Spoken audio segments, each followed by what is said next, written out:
한민족을 사랑하는 크레이지 컨설턴트 서영진의 컨쇼 이야기를 시작하도록 하겠습니다. 안녕하세요. 컨쇼 대표 서영진입니다. 자, 오늘 2022학년 정시 분석 방송, 정시 군별 라인을 어떻게 구성하는지, 가나다군 지원 전략을 어떻게 3장의 카드를 사용해야 될 건지, 그거에 대해서 지금부터 한번 보도록 하겠습니다. 자, 시작해볼까요? 고고! 자, 그러면 이제 대학 군별 어떻게 나눠지는지를 좀 보도록 할게요. 자, 가군의 한 장, 나군의 한 장, 다군의 한 장, 이렇게 3장의 카드를 쓸 수 있습니다. 보편적으로. 자, 그랬을 때 나군에 있는 대학교로만 다 쓰면 안 됩니까? 네, 안 됩니다. 한 군당 한 장씩만 사용할 수가 있어요. 겹쳐 들어가면 안 된다라는 거죠. 자, 그런데 이 군을 형성하는 데 있어서 가장 중요한 대학교가 어디입니까? 라고 하면 서울대학교입니다. 서울대학교가 자리를 어떻게 잡냐에 따라서 연대고대가 움직이고 그 밑에 있는 대학교들이 움직이거든요. 이 라인이 어디까지 영향을 주냐면 국민대까지도 영향을 줍니다. 그래서 서울대학교가 군을 어떻게 형성했는지가 중요한데, 작년에는 서울대학교가 가군에 있었어요. 근데 요번 년에 나군으로 옮겨왔죠. 자, 서울대학교가 나군으로 옮겨오니까 당연히 고려대학교랑 연세대학교가 가군으로 도망을 온 겁니다. 왜? 서울대에서 떨어진 좋은 아이들을 일명 받아야 되잖아요. 그러니까 서울대학교랑 같은 군이 집어넣지 않아요. 절대 고대랑 연대는. 그래서 서울대 라인이 고대 연대 라인으로 구성이 되는 게 1차다라고 보시면 돼요. 여기에다가 이제 한 장의 카드를 사용하는데 여기 하나 이렇게 2장의 카드가 사용된다라고 보시면 돼요. 자, 그러면은 고려대학교랑 연세대학교 누나이들이 성균관, 서강대, 한양대를 집어넣으면 되겠네요. 삑! 이거는 안 됩니다. 왜 그러냐면 고려대학교랑 연세대학교를 넣은 아이가 성균관, 서강대, 한양대를 넣으면 서울대학교랑 군이 겹치잖아요. 지금. 그죠? 그렇기 때문에 이렇게 겹치는 라인으로는 지원을 할 수가 없고요. 그러면 이 고대랑 연세대학교 아이들은 어디로 가야 됩니까? 중앙대로 가서 나머지 3번째 카드를 사용하는 겁니다. 그런데 서울대 아이들이 중앙대까지 내려오는 케이스가 그렇게 많지는 않아요. 그냥 서울대 집어넣는 아이들은 고대, 연대까지만 집어넣는 경우가 많은데, 그래도 모르니까 중앙대학교도 받쳐놓자라고 집어넣는 케이스들도 있어요. 어차피 남는 카드이기 때문에. 근데 그러다 보니까 중앙대학교는 일단 충원율이 엄청납니다. 경쟁률도 엄청나고요. 충원율도 엄청나다는 거야. 그 충원율이 뭐냐면 일단 추가 합격이라는 게 있는데, 그거는 나중에 정식 설명회 때 알려드리도록 하고요. 일단은 그래서 합격이 계속 추가적으로 일어나겠죠. 붙은 아이들이 계속 빠져나갈 테니까. 그래서 중앙대학교 같은 경우는 충원율이 600%, 700%, 일명 6바퀴, 7바퀴 막 돈다라고 보면 되는데, 그 6바퀴 돈다라는 게 뭐예요? 10명을 뽑으면 60명 안에 요 60명까지 합격선을 형성한다라는 게 6바퀴 돌았어요 라고 얘기를 하는 겁니다. 그러니까 충원이 쭉쭉쭉쭉 빠져나가는데, 중앙대학교가 생각보다 그렇게 막 점수대가 크게 흔들리면서 빠지진 않지만 항상 자기 점수는 찾아가거든요. 네, 그러니까 중앙대학교는 경쟁률 보고 놀라지 마십시오 라고 얘기를 하는 거예요. 그러니까 요렇게 3장의 카드가 지원이 되는 거예요. 자, 그러면 요번에는 고려대학교랑 연세대학교가 주력이에요. 여기에다가 이제는 고려대학교랑 연세대학교가 주력이라서 여기에다가 첫 번째 카드를 사용하는 아이들은 여기가 이제 허용이 되겠죠. 그러면서 성균관이나 서강대나 한양대학교 요 라인 안에서 하나의 카드를 더 사용하고 나머지 3번째 카드가 중앙대로 가겠죠. 그러니까 고려대학교랑 연세대학교 집어넣은 아이가 또 중앙대까지 내려올 수 있다. 그러니까 아까 말씀드렸잖아요. 네. 왜 그러냐면 다군이 대학이 몇 개 없다라고 보시면 돼요. 네. 중앙대학교나 건대 요 라인이거든요. 그래서 몇 개 대학교가 구성이 안 되다 보니까, 자, 그렇다면 고대, 연대 라인이 성균관, 서강대, 한양대 라인에서 하나 하고 중앙대까지 내려오는 요게 또 하나의 라인이다라고 보시면 될 것 같아요. 자, 그러면 성균관대학교랑 한양대학교 이렇게 군이 달라요. 그러면 여기에다가 성균관대 가군에다가 만약 우리 아이가 한 장을 써요. 그리고 여기에다가 2장을 써도 되나요? 네, 가능합니다. 군이 다르기 때문에 가능해요, 이거는. 그런데 보통은 이렇게 잘 안 써요. 성균관대나 한양대학교 넣었으면 그 밑에 라인에서 또 한 장을 사용하는 케이스가 되게 많은데, 성균관대학교나 한양대학교 요 가나군 중에 그러면 어디가 합격선이 조금 더 높게 형성될까요? 라고 물어보시면 나군에서 조금 더 높게 형성이 됩니다. 연대 고대 아이들이 떨어져서 내려오는 그 라인에서 조금 합격선이 더 높게 형성이 되고요. 가군에다가 집어넣는 아이들은 여기가 뭐가 되는 거냐면 이제 도정권이 되는 거잖아요. 그죠? 도정권을 형성해 놓고 그 도정권에서 어디로 내려오냐면 나군에 있는 중앙대나 이대 라인으로 내려오겠죠. 왜 그러냐면 같은 군에 중앙대를 넣을 수는 없어요, 가군은. 그러니까 이렇게 나군 라인으로 여기에다가 한 장 쓰고 여기에다가 또 2장을 쓴다. 이렇게 보시면 될 것 같아요. 그리고 나군에다가 중앙대 2대 집어넣은 아이는 건국대학교 다군을 넣을 건데 요거 지금 자연계 중심으로 일단 해드리고 있는 거거든요. 자연계 중심이면 KU 과학기술원에다가 집어넣겠죠. 건국대학교는 뭐 줄기세포학과나 미래 이런 뭐 그 스마트 융합 이런 것들을 집어넣는다. 그래서 KU 과학기술원 쪽이고 문과 같은 경우는 미디어 커뮤니케이션밖에 없어요. 그러다 보니까 이게 다군의 문과 아이들이 건대 미디어 커뮤니케이션이 그래서 어마어마하거든요. 그래서 그 라인에서 좀 빠져서 한 단계 더 낮추는 게 홍익대학교였어요. 그러니까 요런 라인들이 구성이 돼서 여기에다가 세 번째 카드가 사용된다라고 보시면 되겠죠. 자, 그러면 요번에는 만약 고려대학교랑 연세대학교 타고 성균관대, 서강대, 한양대학교는 중앙대로 빠진다라 그랬잖아요. 그러면 여기가 나군을 주력으로 잡는 아이들도 있을 거 아니에요. 여기가 이제 우리 아이의 도전권이 된다라고 하면 요 도전권 아이는 중앙대학교에 가서 두 번째 카드를 사용하겠죠. 이해가시죠? 그러니까 여기에서 하나의 카드가 사용되고 중앙대학교에서 두 번째 카드가 사용되면 중앙대학교에다가 카드를 쓴 아이가 다군 중앙대학교에다가 쓸 수도 있어요. 군이 다르기 때문에. 그런데 보통 건대로 내려가죠. 네. 그래서 건대 다군. 그래서 중앙대학교 다군과 건국대학교 다군은 어마어마한 경쟁률을 보여준다라고 보시면 될 것 같아요. 요렇게 라인이 구성되는데 그러면 가나다군에 있는 중앙대학교를 봤을 때 어디가 점수대가 높냐면요.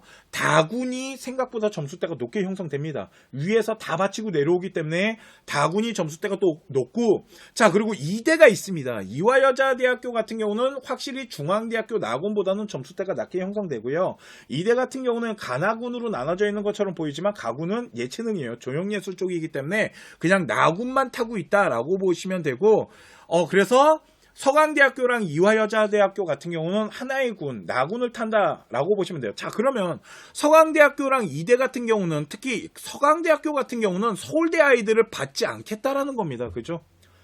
그래서 받지 않고 고대랑 연대에서 내려오는 아이들이나 아니면 우리 시작으로 해서 중앙대 라인으로 내려가는 아이들 이런 것들을 구성하겠다라고 보면 되겠죠. 이게 군이에요. 그러니까 요 군을 따지면서 아이들이 지원을 하고 위에서 성적을 가지고 있는 아이들이 점차 한 장 한 장의 카드를 낮추면서 내려오기 때문에 그 라인에 따라서 점수대가 형성이 됩니다.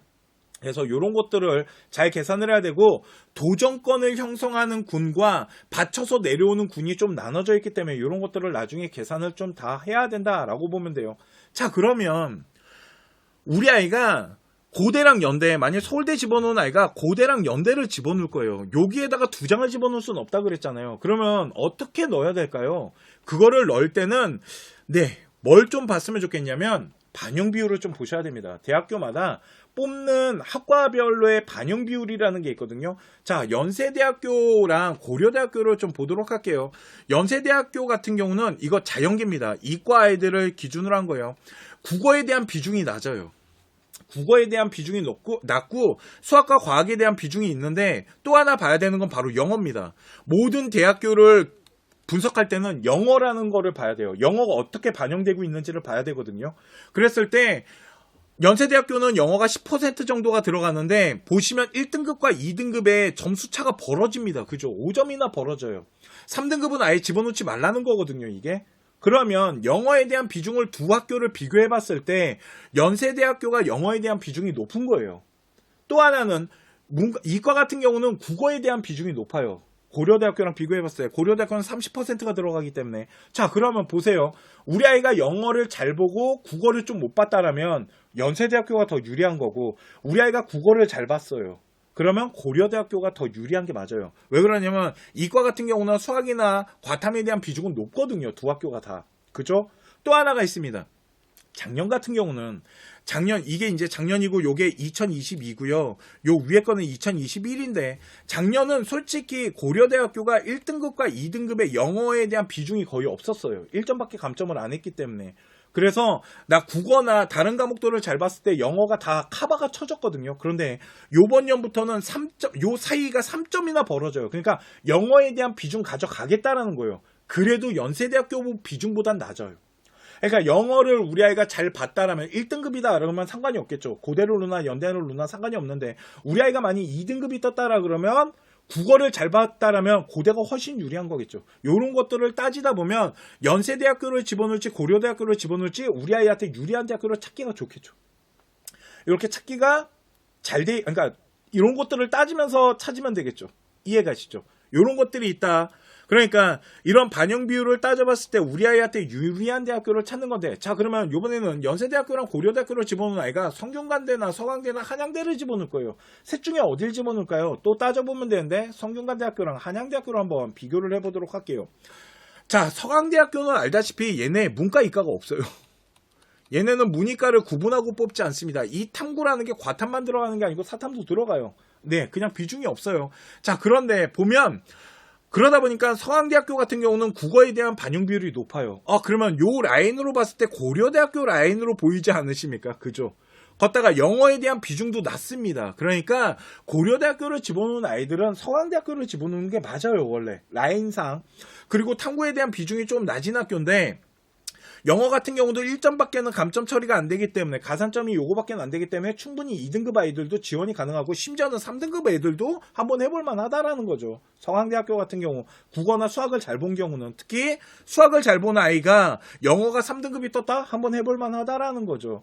자, 그런데 성균관대학교 같은 경우는 일단 국어에 대한 비중이 낮아요. 그러니까 서강대랑 성균관은 라인이 다른 거죠, 지금. 그러니까 요 라인은 솔직히 좀 연세대 색깔이 나네요. 그죠? 또 하나는 영어에 대한 비중도 보시면 서강대보다 커요.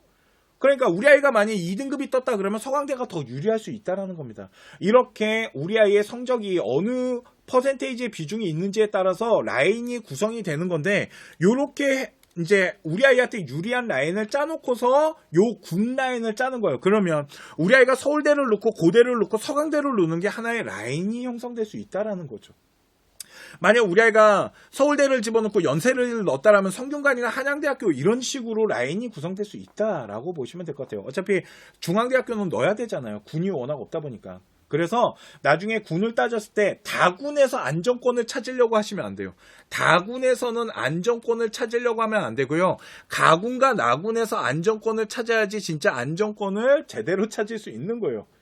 다군은 그런데 이제 보통 심리적으로 가나군에 대학이 많다 보니까 다군에서 안정권 찾고 찾으려고 그러는데, 다군은 안정권 찾기가 생각보다 쉽지 않아요. 그러니까 가나군 중에 하나의 안정권을 형성하는 것도 되게 중요하다라고 보시면 돼요. 이렇게 좀 따져가면서 가나다군 그리고 대학교 반영 비율 이런 것들을 해서 우리 아이의 가나다군의 한 장씩의 카드를 어떻게 3장을 구성할 건지를 잘 따지고, 요렇게 내려오는 선들이 뭐 경희대학교나 뭐 시립대학교, 왜 그러냐면 시립대학교가 가군에 많거든요.